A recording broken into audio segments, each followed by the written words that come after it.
नमस्कार मित्रांनो, प्रसिद्ध टेलिव्हिजन आणि रंगभूमीवरील लोकप्रिय अभिनेत्याचे श्वसनाच्या आजाराने निधन झाले. पाहूया संपूर्ण बातमी. तत्पूर्वी आपण जर तारांगण या यूट्यूब चॅनलला सबस्क्राईब केलं नसेल तर नक्की सबस्क्राईब करा. 76व्या वर्षी ज्येष्ठ अभिनेते विनय श्रीवास्तव यांनी या जगाचा निरोप घेतलेला आहे. त्यांच्या आयुष्यातील 6 दशके त्यांनी रंगभूमीला समर्पित केली.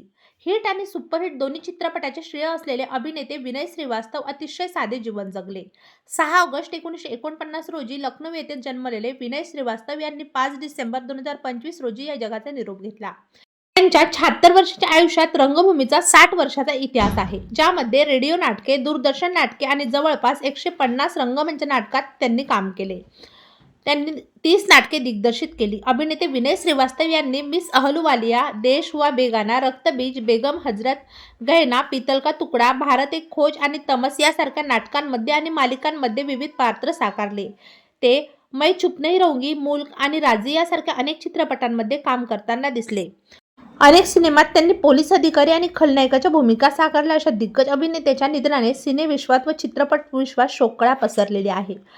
तरी मित्रांनो, आपल्या तारांगण या यूट्यूब चॅनलतर्फे ज्येष्ठ अभिनेते विनय श्रीवास्तव यांना भावपूर्ण श्रद्धांजली.